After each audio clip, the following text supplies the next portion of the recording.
Sempre eu falo, né? E tá aqui um menino admirável que eu amo tanto, que eu vi já pequenininho, né? Na bateria, ele tá aqui perseverando, né? Isso é um exemplo para nós, né? Quantos jovens têm fugido, têm ido, começa ali criancinha na igreja, de repente, quando chega na fase da adolescência, deixa os caminhos do Senhor. Mas estou feliz, Davi, de ver você que continue, né? Servindo ao Senhor, ao lado dos seus pais, junto com essa pastora, né? Que ela é firme, forte, corajosa, e você vai ser assim como ela também. Amém? Então quero louvar, né? Queria cantar, na verdade, a minha vontade mais de cantar. Eu queria ser cantora, porque aí eu ia fazer igual a irmã. A irmã já quer pregar, eu quero é cantar, irmã. Mas o negócio não flui. Mas, Senhor Jesus, acho que é mais fácil cantar, Senhor, né? Mas é assim mesmo, né, irmão? Deus abençoe a vida, a sua vida, e com certeza grandes coisas. Com a autoridade que você tem, Deus vai fazer grandes coisas nessa terra. Amém?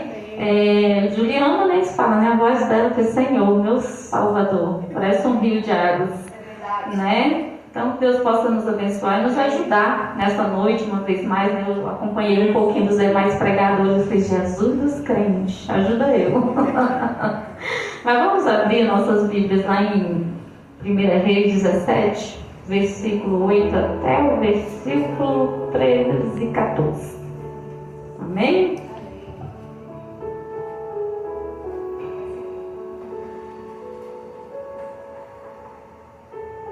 Glória a Jesus. Todos já encontraram? Amém? Vai dizer assim a palavra do Senhor. Então veio a ele a palavra do Senhor dizendo, levanta-te e vai para Sarepta, que é de Sidom, e habita ali. Em outras traduções vai dizer, mora ali. Eis que eu ordenei ali uma mulher viúva que te sustente. Então ele se levantou e foi para Sarepta. E chegando à porta da cidade, eis que estava ali uma mulher viúva, apanhando lenha. Ele a chamou e lhe disse, traze-me, peço-te, numa vasilha um pouco de água que beba. E indo ela a trazê-la, ele a chamou e lhe disse, traze-me agora também um bocado de pão na tua mão. Porém ela disse, vive o Senhor teu Deus, que nem um bolo tenho, senão somente um punhado de farinha numa panela e um pouco de azeite numa botija. Vê que apanhei 2 cavacos e vou prepará-lo para mim e para meu filho, para que o comamos e depois morramos. E Elias lhe disse, não temas, vai, faz conforme a tua palavra. Porém, faz dele primeiro para mim um bolo pequeno e traze-o para mim. Depois farás para ti e para teu filho.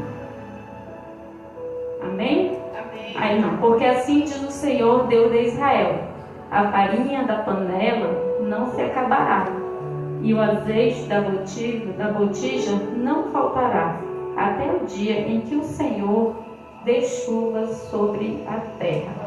Amém? E ela foi e fez conforme a palavra, então comeu ela e a sua casa muitos dias. E Elias também estava ali, né? Os irmãos podem se sentar. Amém?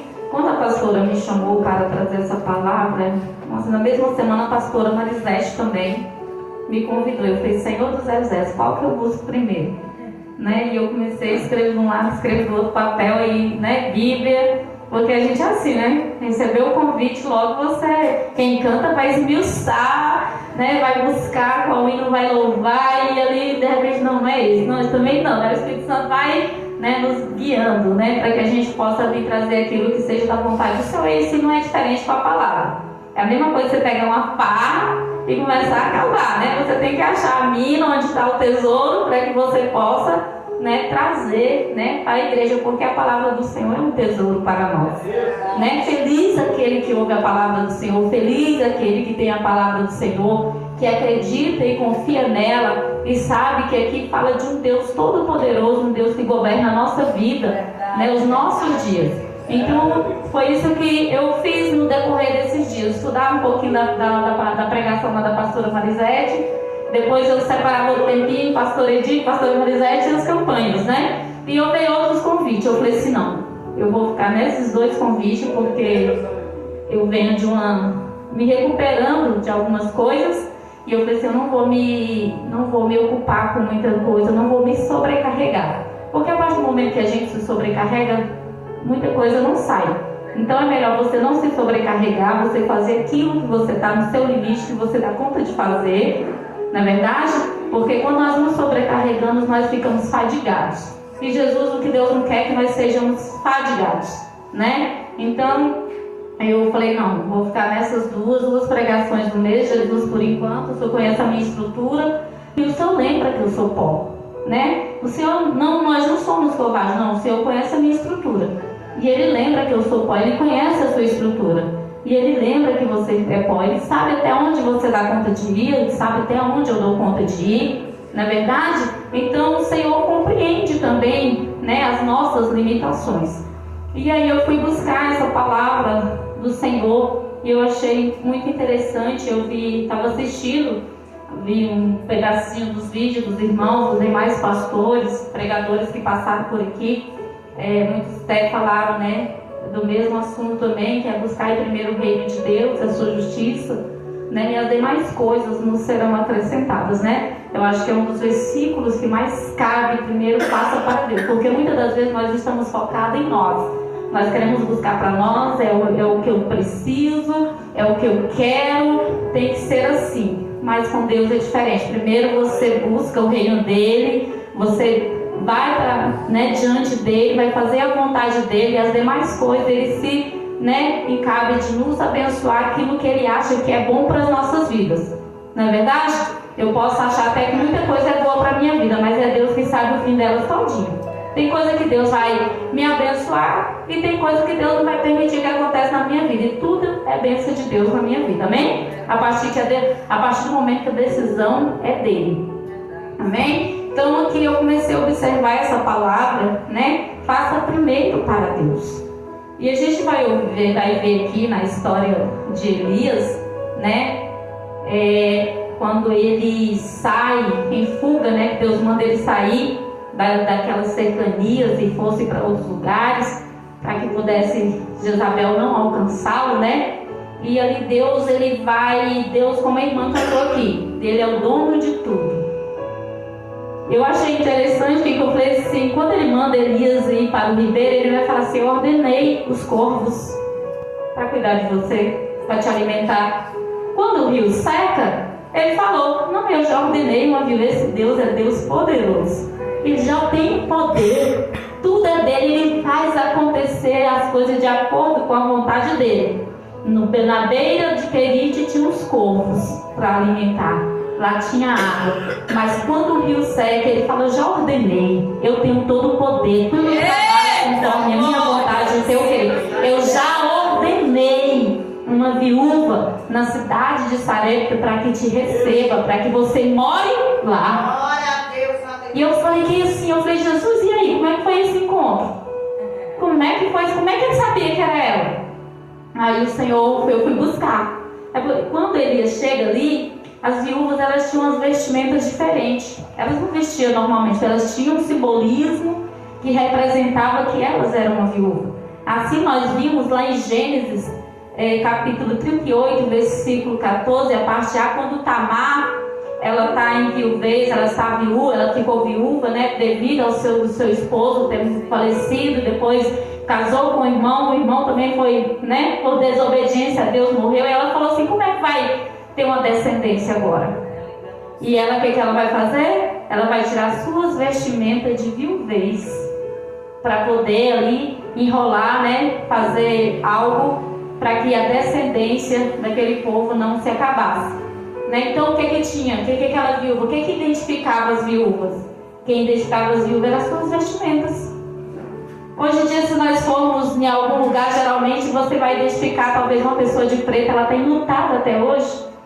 Pessoas, né, se vestem, tem pessoas mais antigas que quando elas passaram a ter o estado de viuvez, elas se vestiam adequado com aquela situação que ela estava vivendo. Ela está dizendo, ainda estou em luto, eu sou uma viúva, e até o final da vida, né, naquela situação, com aquelas vestimentas, e todo mundo fala, lá vai a viúva, né? Lá vai a viúva.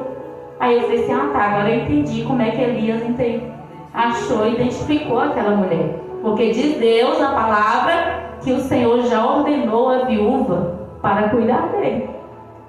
Já ordenou a viúva para alimentar ele.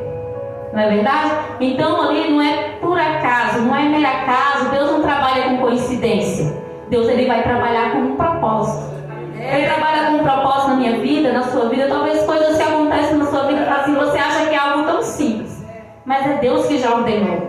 É Deus que já trabalhou com um propósito para aquilo acontecer de acordo com a vontade dele.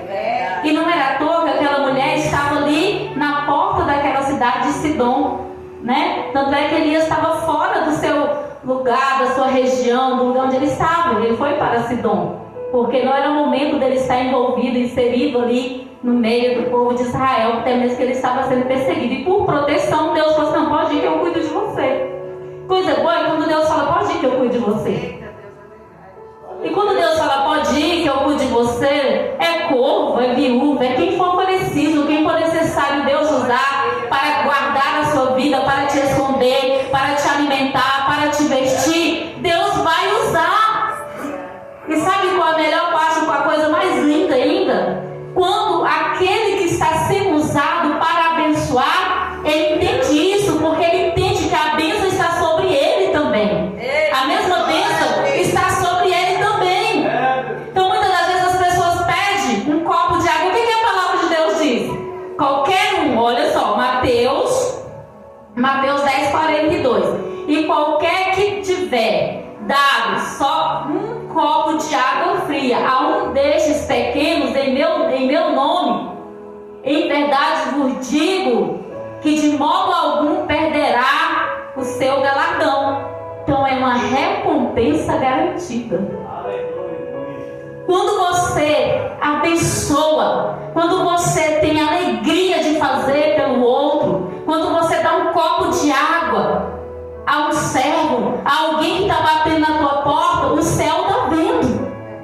O céu está vendo. E quem vai te recompensar? E essa recompensa é uma recompensa segura. Ele está falando assim, ó, de modo nenhum você perderá a sua recompensa. Ela está garantida. É uma recompensa garantida. Por quê? Primeiro eu fiz por interesse? Não, porque eu não acho por interesse. Quando eu sirvo a Deus, eu faço por amor.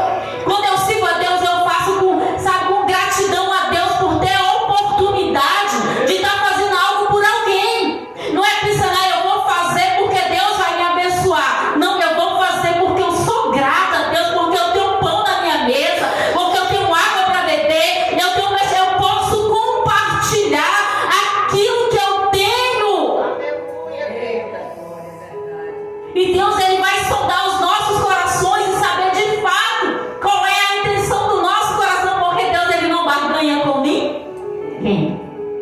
Ele não vai barganhar com ninguém, mas ele vai recompensar aquele que tem um coração verdadeiro, sincero, que não faz nada por interesse. Ele faz por amor à palavra, por obediência a Deus, por ser grato a Deus, por tudo que Deus já fez por ele. Quando ele olha para o seu próximo, ele é capaz de amar, ele é capaz de doar, sem querer nada em troca. E é nesse momento desse sem querer nada em troca é que a recompensa ela vem. Então que nós tenhamos uma motivação do céu no nosso coração, que nós não agimos, venhamos agir por interesse. Talvez você está falando, mas eu já fiz isso, já fiz tanta coisa na obra, e Deus está falando, o dia que você fizer de todo o teu coração, o dia que você te fizer de toda a tua alma, o dia que você fizer com toda a tua alegria, a recompensa vem. Porque não adianta eu querer cobrar Deus achando que eu estou enrolando Deus, é porque Ele já me conhece. Ele conhece as intenções do meu coração. Ele sabe se eu ajudar a irmã Jane com a intenção, não vou ajudar a Jane porque Deus vai me abençoar. A Jane vai ser ajudada, eu vou ficar lá. Deus falou, se eu te conheço, eu vou te tratar. Então o que nós viemos fazer para Deus, façamos primeiro para Deus, mas para Deus, não para mim, para Deus e não para mim. Naquele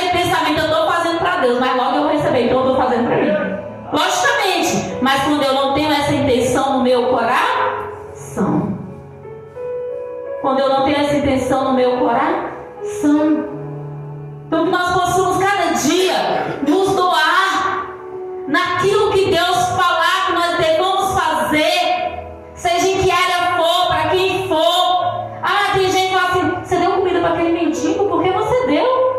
Eu não daria, eu não abriria a minha porta. Mas você deu, sabe por quê? Porque você ama, porque você olha para aquele mendigo e vê o amor de Deus sobre a vida dele. Você não está medindo uma colher de arroz ou uma colher de feijão. Você está querendo alimentar uma alma faminta, independente do que foi que ele fez na vida dele, que levou ele até aquela circunstância, independente do que levou ele até aquela situação.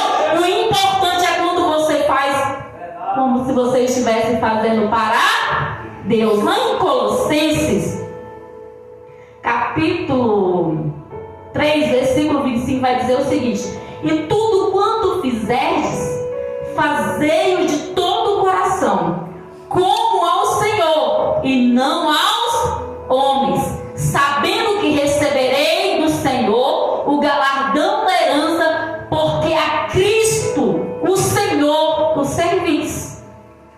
Então, quando eu estou fazendo algo de todo o meu coração, primeiro eu estou fazendo para Deus.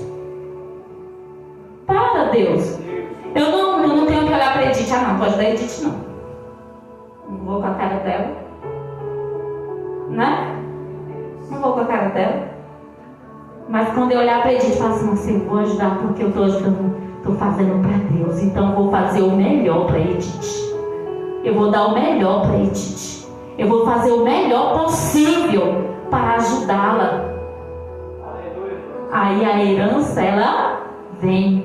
Porque eu não estarei fazendo a homens, mas a Cristo o Senhor que eu estou servindo. Então tudo que eu faço, todo bem que eu fizer nessa terra, eu tenho que entender que eu estou fazendo para Deus. Porque Ele é o dono de toda a bondade, justiça e poder. Ele é dono de toda a bondade, justiça e poder. Aqui também em Coríntios 15, 58 vai dizer: portanto, meus amados irmãos, sede firmes e constantes, sempre abundantes na obra do Senhor, sabendo que o vosso galardão não é vão no Senhor. O seu trabalho que você faz, se você faz para o Senhor com todo o seu coração, ele não é vão, está escrito nos céus. E o interessante é que quando nós realizamos algo de todo o nosso coração para Deus, sem a intenção de eu estou abençoando a irmã e logo eu serei abençoada, sem essa intenção no meu coração, vai vir resultados para a minha vida que eu nem esperava. Vai acontecer tantas coisas na minha vida. Eu falei: meu Deus, será que eu fiz para estar merecendo essa bênção na minha vida? O que eu fiz? Mas aí Deus está falando: olha a semeadura dele. Quando ele serviu o irmão, quando ele deu um copo de água, quando ele estendeu a mão, ou até mesmo quando ele saiu da casa dele e foi lá no outro irmão, deu um abraço e falou assim: não estou aqui só para te abraçar. Tudo isso conta para Deus. Porque tudo que nós devemos fazer, façamos como se já fosse para Deus. Porque isso aí não vai gerar no meu coração: não fiz para ela e ela não fez nada por mim, olha, ingrata. Quando eu penso assim, irmão, já perdi a minha bênção, não tem galardão para mim. Eu preciso melhorar para receber do Senhor aquilo que Ele tem guardado para a minha vida. Que eu tenha um coração puro e verdadeiro, para que eu possa conseguir agradar a Deus em tudo aquilo que eu for realizar. Se eu for realizar algo na vida ou na obra do Senhor, pensando, não é desse jeito, não vai acontecer. Agora, se eu realizar com alegria, sem intenção, Deus vai me abençoar. E aqui nós podemos ver na vida desta mulher que ela não, quando Elias pede para ela um copo, uma água para ele beber, que ele falou assim: me dê água que possa beber. Ele poderia, eu falei assim: será que ele ia pedir água para lavar o pé? Não, pediu água para que possa beber, água, potável, que ele pudesse beber. Ela se dispôs. Ela estava passando por um momento de dificuldade terrível. Aquela mulher estava ali na sua última esperança. Ela estava ali catando os últimos gravetos para fazer a sua última alimentação, porque ela mesma vai falar: olha, quando ela vai buscar a água, ela se dispõe, ela não questiona, ela não fala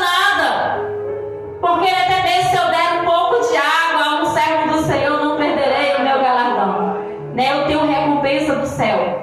E ali, aquele momento que ela está ali, ela não guerreia com ele. Ela fala, não, só tem para mim, vou fazer o quê? Já estou morrendo? O que eu vou te ajudar? O que você quer? Ela não, ela vai pegar a água. Tu viu, nos nossos momentos de dificuldade, nos nossos momentos de dores, que nós não venhamos negar o bem para o outro. Na verdade, não, a vida dela estava fácil? Estava fácil para ela, vendo o filho dela pedindo o que comer, vendo o filho dela pedindo o que beber, vendo o filho dela talvez falando, mamãe, e agora? Está acabando, é a última. Você já imaginou a situação do coração daquela mãe?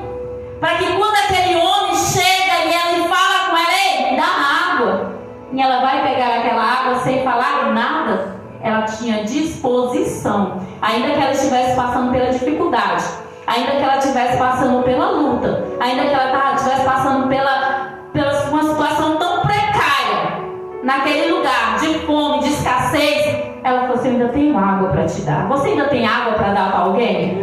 Você ainda dá conta de servir alguém na sua dificuldade? Você ainda dá conta de servir alguém na sua dor, de colocar sua dor no bolso e falar, vem comigo, eu vou te ajudar. Vem comigo que eu me importo com você, eu me importo com a sua dor, eu me importo com a sua situação. Vem comigo, eu tenho um pouco, mas o que eu tenho um pouquinho eu posso dividir com você. Porque se era seca, então também tinha falta de água. Mas ela não distribuiu, não olhou para trás e falou assim, não vou dividir minha água com você. Vai me restar só ela, para me andar por aí. Mas ela vai buscar a água. Quando ele olha a disposição dela, ele falou assim, é essa aí. Porque vai dizer que naquele tempo tinha muitas viúvas, mas só uma, né, ele teve aquele momento com Elias. Aleluia. E ela, quando ele vê a disposição dela, ela falou assim, se ela tem água, ela tem pão. Se ela tem água, ela tem pão. Se ela tem disposição, então ela obedece. Quer que ela vai, que ele vai dizer, não, vai lá, traz um bocado de farinha. Ela falou assim, só o último, só tem um pouquinho na minha panela e um pouquinho de azeite na botija. Eu estou aqui pegando esses 2 gravetos para que eu e meus filhos, ao comer esse último pão, comamos e morramos. E eles vão falar assim, vai, faz porém conforme o que tu dizes, mas primeiro faz para mim. Ela questionou ele. Você viu ela questionando ele? Ela não questiona. Ela não questiona, fala assim, eu vou dar o que eu vou comer para você. E como é que vai ser do meu filho? Como vai ser o meu amanhã? Como vai ser daqui a pouco, quando o meu filho pediu o que comer? Como será? Ela vai lá e vai fazer aquilo que aquele homem pediu. Faça primeiro para mim. Por quê? Faça primeiro para mim, porque ela estava fazendo para um profeta. E aquele profeta é a mesma representação de Deus na face da terra. Então, automaticamente, ela estava fazendo para Deus. Ainda que ela não soubesse do resultado, ela já estava disposta a receber a bênção que vinha através da vida daquele profeta. Então, quando você puder servir alguém, mesmo com um pouquinho que você tiver, talvez o segredo da tua vitória, da tua bênção, está no pouquinho mesmo que você tem. Deus não precisa de muito para realizar um milagre na tua vida. Deus não precisa de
Deus falou assim: eu trabalho com pouco para mim é tudo que eu preciso.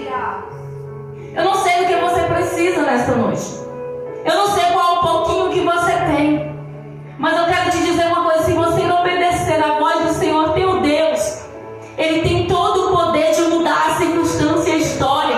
Ele te capacita, Ele te sustenta nessa escassez, Ele te sustenta nesse deserto. Ele tem todo o poder em cima nos céus e na terra para operar em teu favor. Se Ele tiver de ordenar alguém ao teu favor, Ele vai ordenar alguém ao teu favor. Seja grande, seja pequeno, seja rei, seja rainha, seja governador, seja lá quem for, Ele vai ordenar, porque Ele tem todo o poder, Ele é dono do poder. Ele trabalha para aqueles que nele confiam.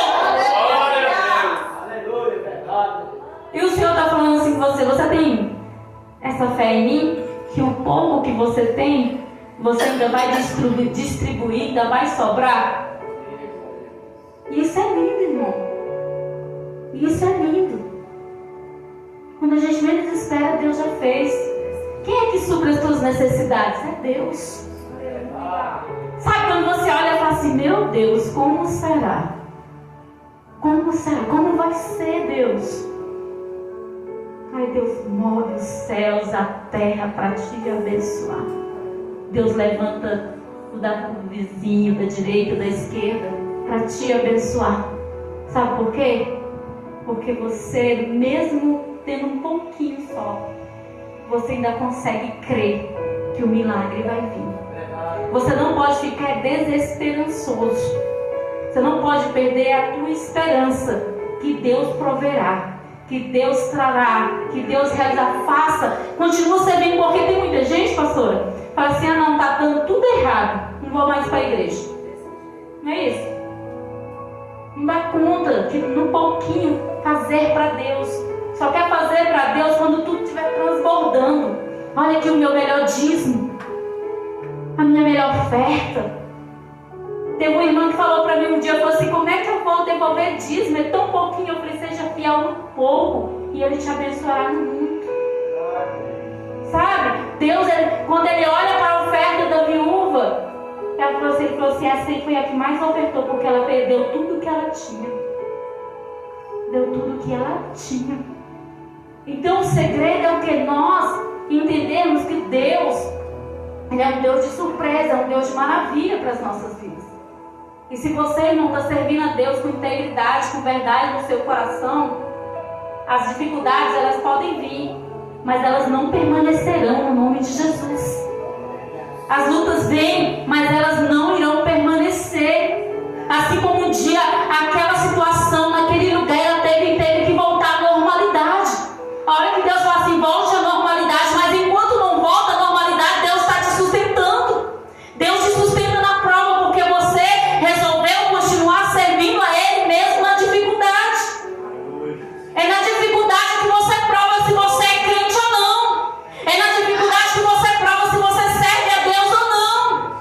É na dificuldade que você prova para Deus que você tem um coração bondoso, verdadeiro e sincero diante dEle, que é obediente a Ele ou não. É muito fácil para aquela mulher, se não tivesse um deserto, se não tivesse uma seca, se não tivesse uma escassez, e Elias chegasse lá, ela ia fazer uma mesa: entra, senta, tem pão, tem água, tem tudo que você mais quer. Mas ele chega no momento da dificuldade dela, ele chega no momento que ela tem só um pouquinho, e ela entende que só aquele pouquinho Deus vai prover na vida dela, e ela faz para Ele primeiro, ela obedece.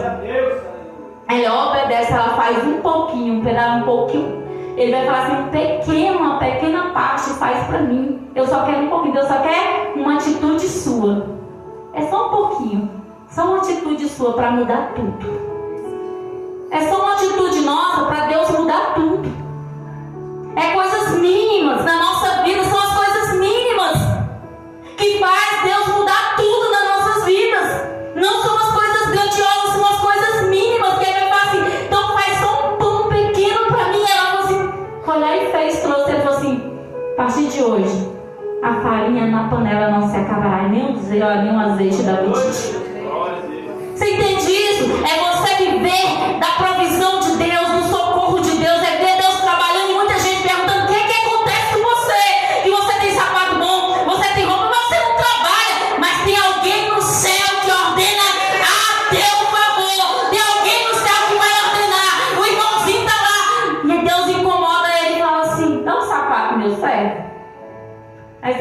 casa, olhando pro sapato, falando: oh meu Deus, meu sapato, tô precisando de um sapato. Aí de repente chega alguém: ô irmão, tava lá em casa, eu senti de Deus te dar um sapato. Sabe que isso é ordenando, Deus ordenando. É Deus ordenando, irmão. Pouquinho pode, Deus não quer saber se é o grandão, se é o pequenininho, o simplesinho, não, Ele vai ordenar. Fala aí, me dê. A minha irmã uma vez passando por uma luta lá na Bahia, ela falou assim: acabou o açúcar, e agora? Senhor, misericórdia. Quando bateu no portão dela, uma pessoa com um pacotão de 5 kg de açúcar, irmão, estava lá em casa, e Deus falou assim: leva um pacote de açúcar para minha filha. Mas por quê? Mediante a dificuldade dela, a escassez que ela estava passando, ela não abandonou o Senhor. Mediante a dificuldade dela, ela falou: Senhor, eu vou continuar crente, chorando ou sorrindo, tendo ou não tendo, com tudo ou sem nada, eu continuarei te servindo. Porque servir ao Senhor não é só no tempo de bonança, não, em tempo de escassez também.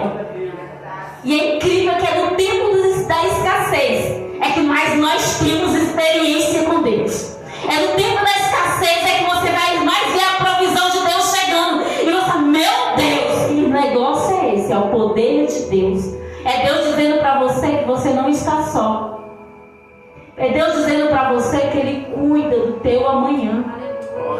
É Deus cuidando de você, falando para você que Ele cuida dos seus sonhos, dos seus projetos. Faça somente para Ele. Busca primeiro o reino de Deus e a sua justiça. Olha o segredo: buscar primeiro o reino de Deus e a sua justiça. E as demais coisas, o que são as demais coisas, irmão? As demais coisas é isso que nós precisamos aqui nessa terra para sobreviver.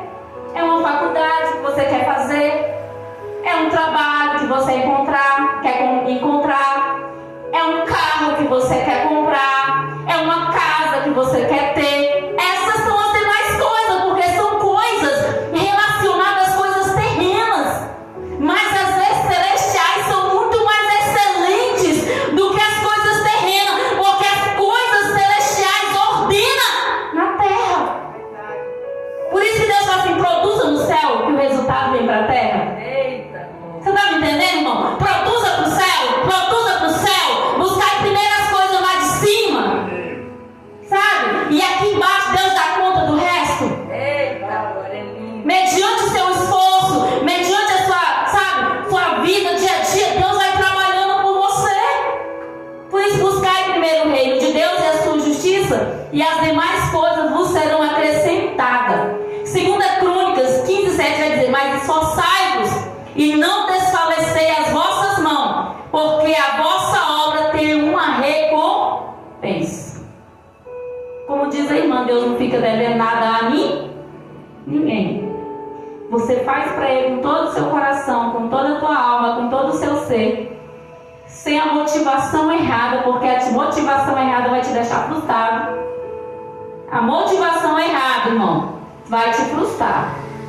Quando você vê alguém reclamando muito, que fez muito para Deus, e Deus não respondeu a ele, é porque a motivação dele estava errada. Ele estava só interessado. Ele só estava interessado naquilo que Deus tinha para dar para ele. Ele não estava interessado em saber quem Deus de fato é. Agora, quando você serve a Deus, sabendo que Ele é Deus, que você está fazendo para Ele, independente, porque o que Ele mais poderia já fez, entregou o Filho dele na cruz do Calvário para morrer no teu lugar. Se Ele quiser ver mais nada, Ele é Deus. Eu já faço para Deus com gratidão. Quando eu tenho essa gratidão no meu coração, quando eu busco o reino de Deus, né, e a sua justiça, por gratidão a Ele, as demais coisas me serão acrescentadas. Essa é a diferença quando nós olhamos para a vida das pessoas. Não faz, nada acontece. Não chega lá, faz uma coisinha simples, mas com todo o coração, com toda a verdade, se entregando. Aí Deus derrama uma chuva de bênção. Mas tanto tempo eu estou fazendo isso, não acontece nada, porque a motivação do coração está no lugar errado. Que a motivação do nosso coração seja simplesmente agradar a Deus. Não é barganhar com Deus: eu vou fazer porque Deus vai fazer para mim. Não, Ele já fez. Ele já entregou Jesus na cruz do Calvário para morrer no meu e no seu lugar. Ele já fez tudo que Ele podia fazer. Ele já fez. Cabe a mim agora servir a Ele com interesse de coração e com verdade, dar o meu melhor para Ele. E assim, mesmo ele fazendo o que ele já fez, ele ainda é abençoador. E ainda é recompensador e é fiel para cumprir. Então que nós possamos firmar os nossos pés no Senhor todos os dias, saber, irmão, faça como se você, tudo que você fizer, faça como se você estivesse fazendo para Deus. Se você vem limpar a igreja, você não está limpando a igreja para a pastora Edith. Você está fazendo algo para Deus. Se o irmão está lá no som, ele não está ali cuidando do som para a pastora Edith ou para quem está aqui na frente. Ele está dando o melhor dele para Deus. Se o irmão está servindo a água, ele está servindo a água para mim, mas ele está servindo como serviço para Deus, com alegria, sem murmuração. É aquela irmã da cara ruim, você vê água. Não, tu me água e Deus abençoe a sua vida. E é uma alegria. Porque quem serve a Deus, quem faz para Deus com alegria, sabe, um coração, ele tem alegria em servir. Ele tem alegria em fazer. Ele não está preocupado com recompensa. Ele diz, eu vou para a casa do Senhor porque eu amo estar lá, porque eu amo limpar a igreja, porque eu amo estar na portaria, porque eu amo louvar o Senhor, porque eu amo, e por aí vai. Deus só vai acrescentando na vida dele. Esse é o segredo, irmão. Qual é a motivação do seu coração? Deus te pergunta nesta noite. Na jornada com Deus, de fato, qual é a motivação do seu coração? Essa mulher, ela teve uma recompensa porque a motivação dela foi: eu vou fazer. E fez, sem pensar assim, o que é que você vai me dar em troca? Você vai trabalhar? Você vai buscar farinha longe para mim? Não. Ela entregou o que ela tinha. E você pode entregar o que você tem hoje? Você pode entregar o que você tem hoje? Você pode entregar o seu tempo um pouquinho para Deus?